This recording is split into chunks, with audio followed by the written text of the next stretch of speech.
This is something that's exercising my thoughts these days. It has been for several years. It's one of my main thought projects. I want to begin with Virginia Woolf, not a great Christian apologist, but she is one of the most famous literary figures of the 20th century. She's English. She has an incredibly tragic life, but she wrote some great literature. And she wrote on this question of meaning. What is the meaning of life? That was all. A simple question, one that tended to close in on one with years. The great revelation had never come. The great revelation perhaps never did come. So, the simple question, what is the meaning of life? Easy to drop in a conversation. So, what is the meaning of life? So easy to throw out, but actually, does the answer come? Is there a revelation that makes sense of this? Because I believe meaning is the ultimate question that humans can ask.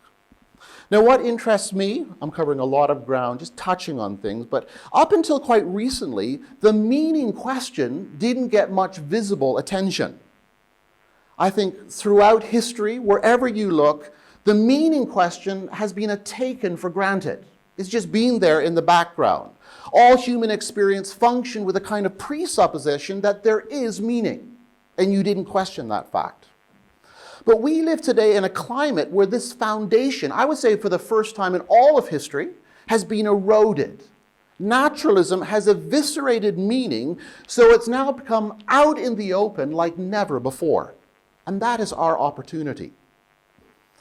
And I want to argue in this talk that our apologetics must much more directly engage meaning, because it's the question that has for the first time come into the open, and Christianity is the great revelation Virginia Woolf was looking for. It is the great revelation that uncovers meaning. So let me give you two reasons. Here's my apologetic to you apologists, why we have to take meaning seriously. And the first is this. Everyone, every human, is a ravenous meaning seeker. Hungry. We're all hungry for meaning. And that should be a key part of our anthropology. We understand human persons as being hungry for meaning. So we are wired, all of us, in terms of how God has made us, with an awareness and hunger for meaning. Now, one of the great 20th century thinkers on the subject of meaning, way ahead of his time, is an Austrian neurologist called Viktor Frankl. And he developed meaning, I think, in a remarkable way, and has been one of the guys I've really mined. And this is a point he labored, that the deepest drive of a human is not Freud's will to pleasure, it's the will to meaning. Lots of people find meaning in things that are not pleasurable. The deepest drive, he said, is the human will to meaning. He wrote, for man's primary concern is not self-fulfillment, but fulfillment of meaning.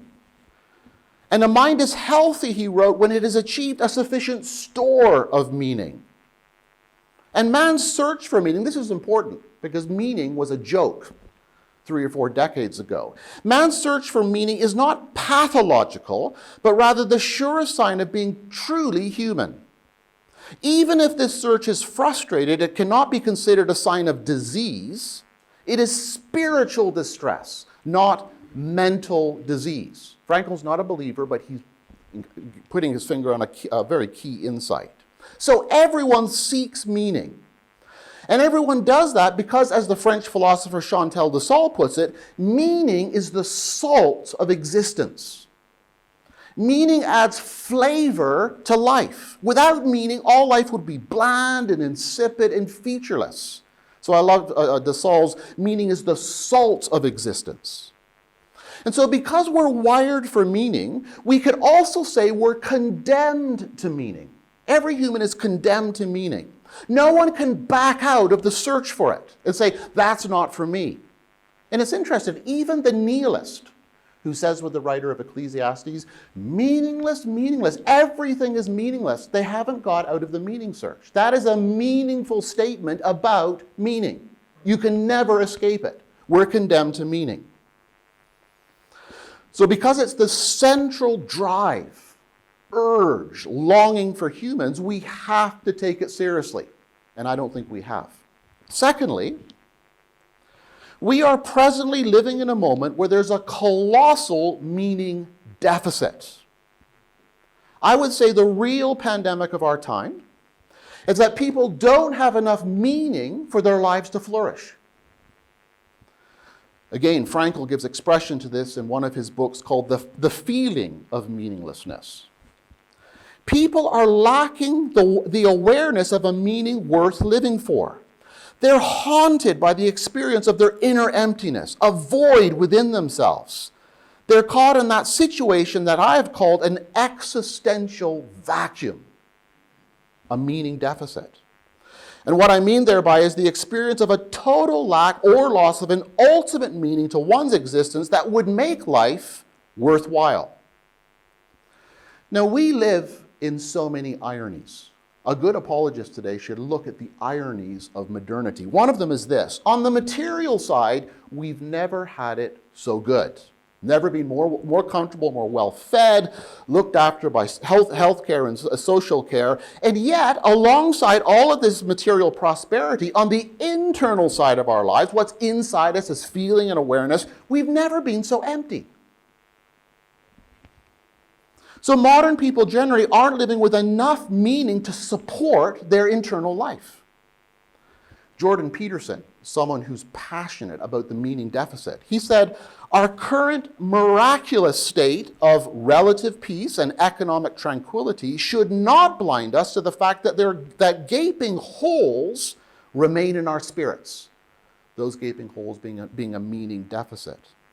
Now, there is a growing body of research out there that bears this conclusion out, that we're living in a meaning deficit with devastating consequences. The World Health Organization reports that global suicide rates have spiked 60% since World War II in our time of material prosperity. Around 1 million people take their own lives every year. Now, that's a staggering statistic given how good life is on the material side. Now, when you look at the research that's emerging on the subject of suicide, a global trend emerges. Countries which have where the meaning deficit is greatest are the places where the suicide rates are highest, United States and Japan. And people are making the correlation. Now, what's really interesting is that this meaning deficit is actually being taken very seriously by secular thinkers in all the disciplines. In the last 10 years, there's been an explosion of literature that is devoted to meaning. It's out in the open. So rather than being taken for granted, we're now taking hold of the subject of meaning itself because there's this deficit. Emily Smith, someone who's written a book on meaning, it's called The Power of Meaning. And she says, this research, growing body of it, on meaning, reflects a broader shift in our culture. Across the country and across the world, educators, business leaders, doctors, politicians, and ordinary people are beginning to turn away from the gospel of happiness and focus on meaning. That's very significant. The gospel of happiness to a focus on meaning. So there's two reasons why we have to engage it. We're hungry for meaning, all humans as part of the anthropology, and there's a massive meaning deficit. That's our opportunity. So, as apologists, how do we engage this subject of meaning? Well, this is only an outline. As I said, it's my present thought project, lots of research and reading, hopefully working towards something in writing. It's a massive subject. It's a bit overwhelming, to be honest. So I want to stand back for a moment and ask, what is meaning? Well, that would be interesting to open it up. We won't do it here, but that's actually something very difficult to define. Meaning's not easy to get your hands around. It's almost impossible to make abstract. It's a little bit like time. Time's hard to talk about. You can't just break it out of reality and submit time to a law of logic. And I've not yet come up with the killer definition or seen the killer definition of what meaning is. Meaning just is. It just is. And that means it doesn't submit to true or false. You can't bring the epistemology of truth easily to meaning. And actually, meaning doesn't even fit moral categories easily of right or wrong. I say that because lots of people find deep meaning in horribly depraved things, but they find it meaningful.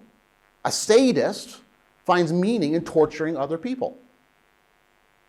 So it is a meaning for them, and of course, totally wrong, but meaning itself, in terms of that experience, it doesn't just clearly fit into right or wrong. I think the one thing we can affirm about meaning is that it belongs to the world of the personal. It's something a human experiences in their awareness of the world. It's not in abstract thinking. Meaning is in connection to the real world. It flows out of being in touch with the worlds. So meaning is what happens when a human meaning seeker is connected or attended to reality. It's not logic, it's not morality. It arises from connection of human subject to what is beyond us. Now, Ian McGilchrist is one of my hero thinkers, the master in his emissary. He's the one who talks about the divided hemisphere, the right hemisphere and the left hemisphere. He's written a lot about meaning also. One of his books is The Divided Brain and the Search for Meaning. So the brain has two hemispheres, and both hemispheres have a completely different modus operandi. Now, McGilchrist argues that meaning occurs in the right hemisphere. So he writes, the right hemisphere's world is present, or more precisely, presence is to us, as Heidegger puts it. By contrast, the left hemisphere's world takes over once whatever it is represented, literally represented after the fact, once it's familiar and known as an instance of something, a concept. So he says the right hemisphere connects us, presences us to the real world, one that's alive and dynamic and therefore meaningful. Where the left hemisphere disconnects, narrows in, so we can conceptualize, give something clarity. Now, both are required. And when they work together, this is how God intended us to be. But the left hemisphere never meant to outweigh the right hemisphere is where we connect for meaning. And actually, this is the point McGilchrist is making in that book. The left hemisphere tells us that the quest for meaning is meaningless, because it's not equipped to deal in meaning or understanding, but in manipulating and processing, what we call abstracting. So he's just saying meaning isn't abstract, it's personal and flows from being in touch with the world, present to reality. Now, when we begin to think about meaning, what is meaning? Hard to answer that question. I think we have to appreciate that it's two-sided. There's a subject side to meaning, what's meaningful for me, what's meaningful for you, and there's also an object side to meaning. So meaning isn't completely arbitrary and self-created. Most modern thinkers go down that line. It's self-created. But as Christians, we'd say there's actually meaning beyond our heads, as I'll show you in a moment, beyond our awareness of the world. There's a whole world outside of us that's deeply meaningful. And again, Frankl is on to this point. Frankl says we don't just attach and attribute meanings to things, rather we find them. We don't invent them, we detect them. Now, the secular understanding, lots of philosophers now dealing directly with meaning, they're strong on the first side, the subject side, what's meaningful for us. They have little to say on the other side, the object side of meaning, the world beyond our heads. As Christians and as apologists, we have a huge amount to say to both sides, which needs to be part of our apologetic. So I want to start with the object side, meaning's object side. Now, we have a basis for asserting real meaning outside of our heads in the mind-blowing statement, creation is meaning. That's the presupposition of meaning for Christians. Creation is meaning. And for you philosophers, when you use the word is, you're now in the realms of ontology. You're looking at the isness, the essence of something. And I actually think, we won't get sidetracked here, but in terms of my philosophical understanding, this is the most profound ontological statement you can make about God's creation. It is meaning. Isness is something, a way to get to the center of something, the fundamental aspect of something. And Christianity can assert that when it comes to the creation, its essence is meaningful. Creation is meaning. And we have a warrant for asserting this, that because there's nothing in creation that doesn't have meaning. Everything's meaningful, including the bad, including the evil side of it. And why can we say that? Well, it can get complex, but we stand back and first say it because creation has a creator, a personal, infinite God, who intentionally and lovingly made this world. Well, from that, everything is going to have meaning. It's not here by chance, it's not here by accident. It was a deeply meaningful act on the part of the person who made it. In the beginning was the Word, and the Word was with God, and the Word was God. He was with God in the beginning. Through him, all things were made. Without him, nothing was made that has been made. There's enough meaning there to keep us going for hours. So a personal creator is the presuppositional of meaning. And here's we come to the point I said we're condemned to meaning. Well, here's the reason why. If creation is meaning, you can never get away from it. We're condemned to it. Jared Manley Hopkins gets at this in his incredible poem, God's Grandeur. The world is charged with the grandeur of God. That's a meaning statement. It will flame out like shining from shook foil. It gathers to a greatness like the ooze of oil crushed. Then he goes on, nature is never spent. There lives in the dearest freshness deep down things, deep down meaning. So as his handiwork, creation is charged and crammed with multiple layers of meaning. I would say meaning is inexhaustible within God's world. And part of this ontology we work with is that we can trace the meaning, show the relationships between things and why it's meaningful. Now that's something a naturalist can't do. They can't assert that. They can address the subject side of meaning, what's meaningful for us, but on the object side, there's a deafening silence. Because in a world that's merely matter, that came accidentally and by chance, it's hard to assert meaning in that. We still have to, but it's hard to verify and give warrant for it. Because the only thing you can actually say about nature is that it's blindly indifferent to our pursuit of meaning. God isn't indifferent to anybody's pursuit of meaning. It's part of the way he calls us to himself. But if someone committed suicide because they couldn't find enough meaning, nature is blindly indifferent.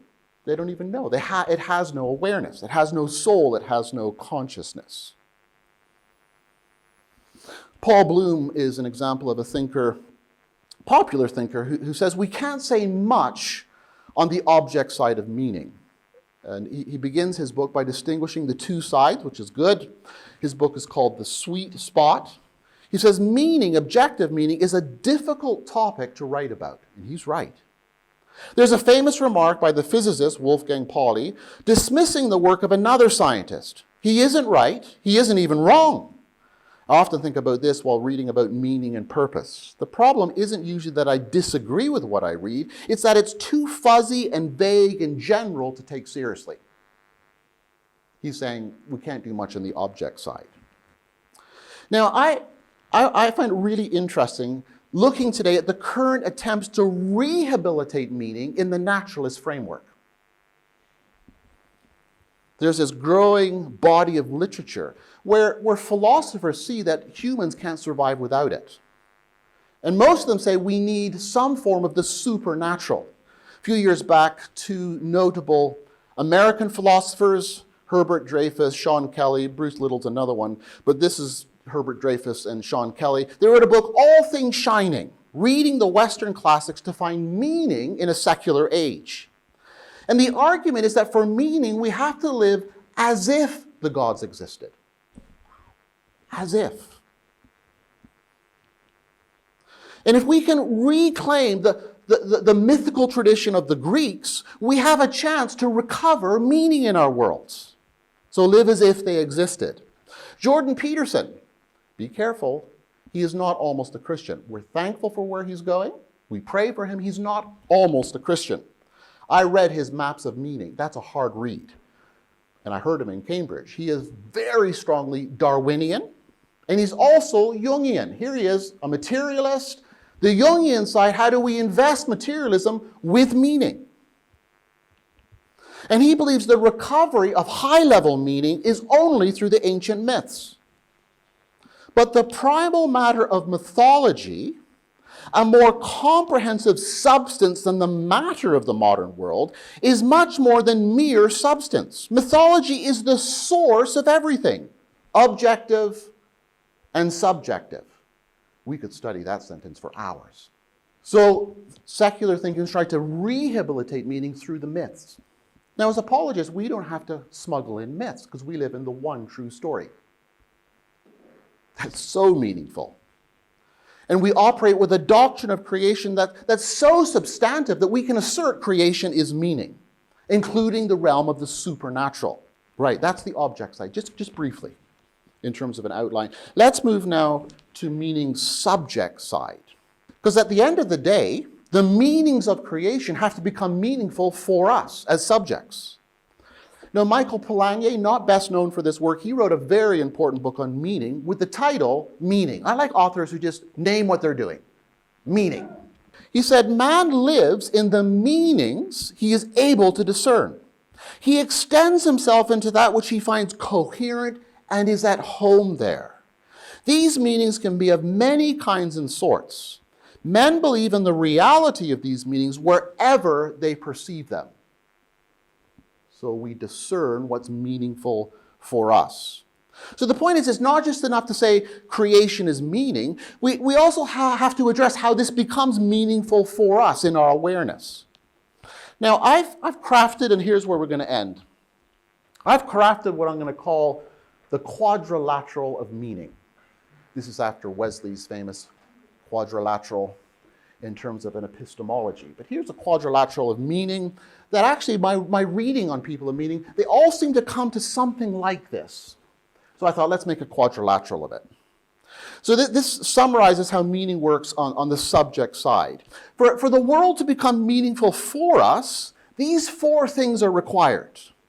And each occurs as we're in touch with the real world, not abstractly, but related and connected. And to some degree, if something is meaningful, all four of the quadrants are going to be activated for us. So it could be true for something as small, you could say, as cooking a meal for friends who are coming around that evening. Or for something as crazy as scaling El Capitan in Yosemite Park. You guys seen Free Solo? The guy who went up El Capitan without ropes? A lot of meaning in that film. Also, quadrilateral here of suffering when we're in the sorrowful place. So just briefly, I want to look at each part of the quadrant and how it works for meaning, and then just finish by showing how Christianity offers such high-level meaning on the subject side in all four parts of the quadrant. So first of all, coherence.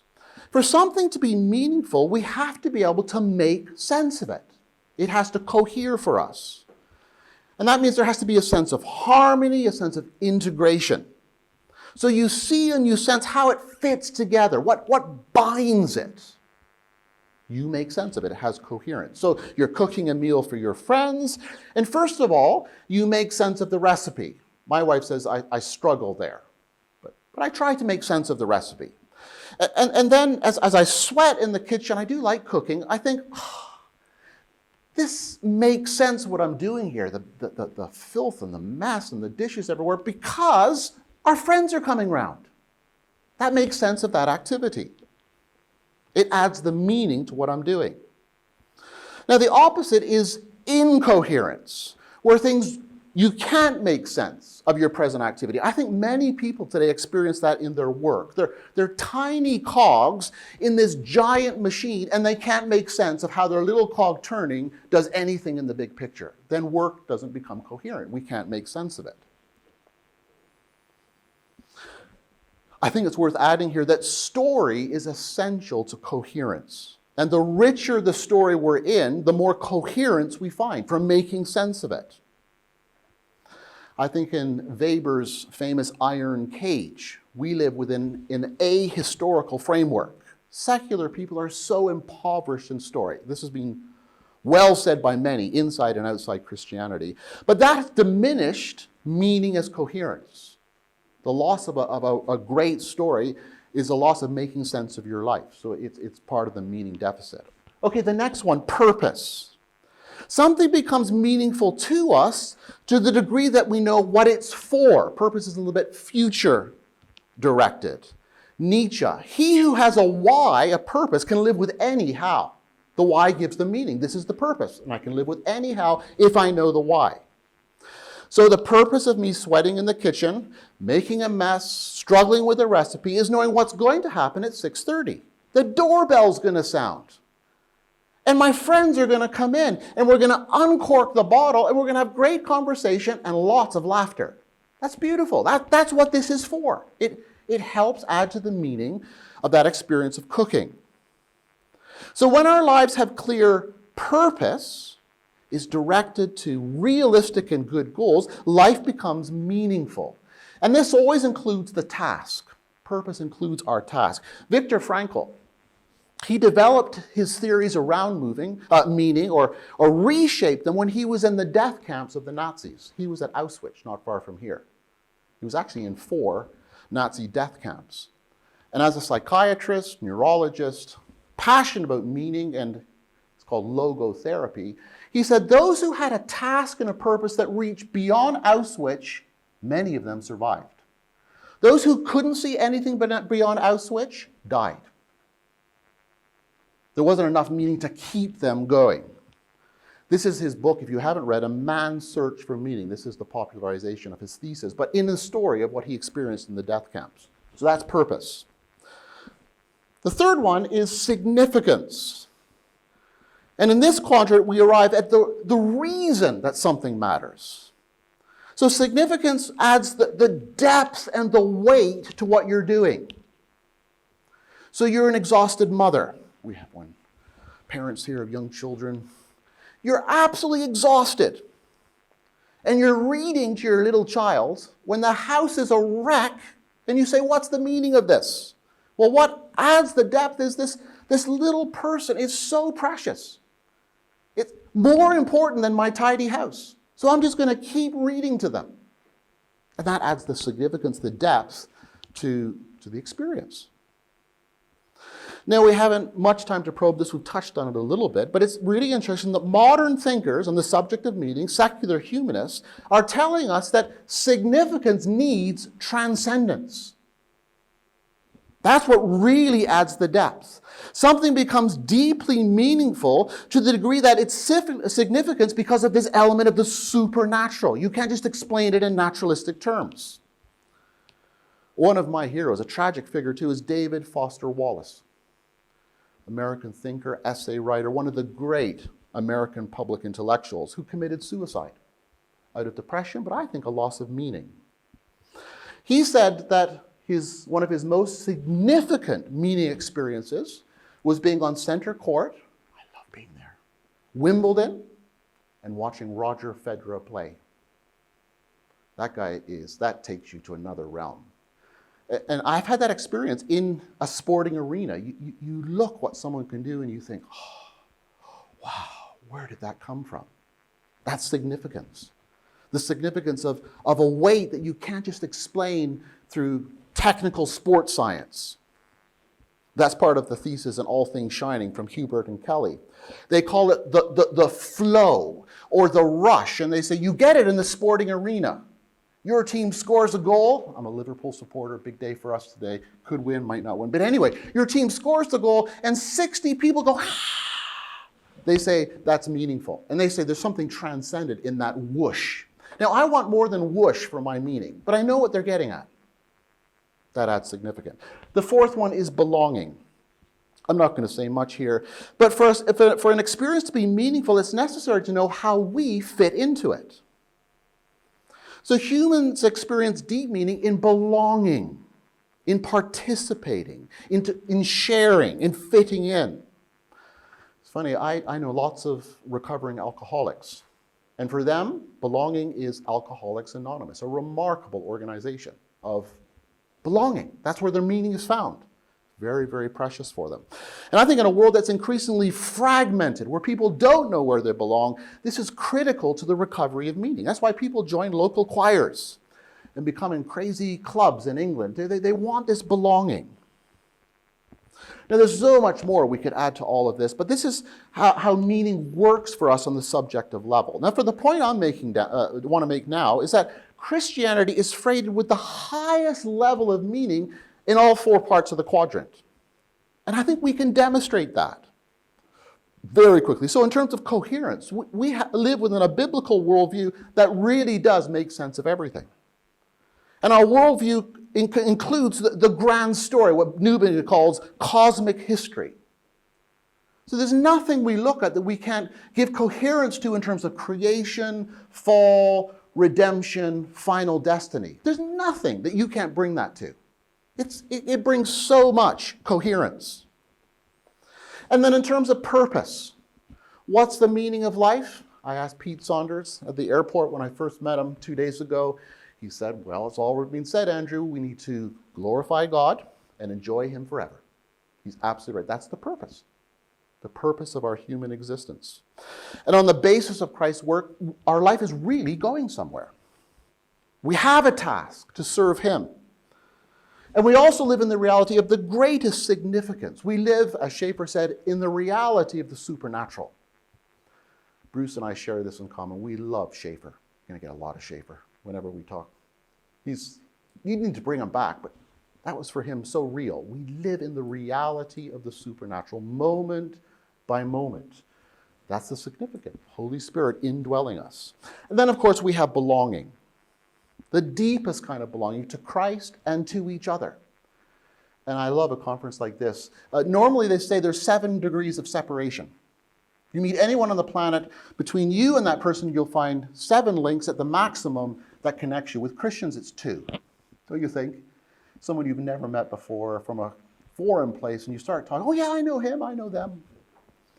And I love it when that sense of belonging is established. We moved a year ago, and we're getting to know our neighbors. And our closest neighbor, in this conversation, you're kind of sort of scouting each other. Where are you coming from? And he used a biblical phrase, and I used one, and then it's just, bing, we're both Christians, in the sense of, belonging. Deeply, deeply meaningful. So the point is this, in this moment of crisis, it is a crisis. People are committing suicide because of the deficit. We have a unique opening as apologists, and I don't think we've engaged it. Some of you here are more experienced than I'm in apology, but I don't think we've directly enough engaged meaning, and that's what I'm arguing for. That's my apologetic for you guys this morning.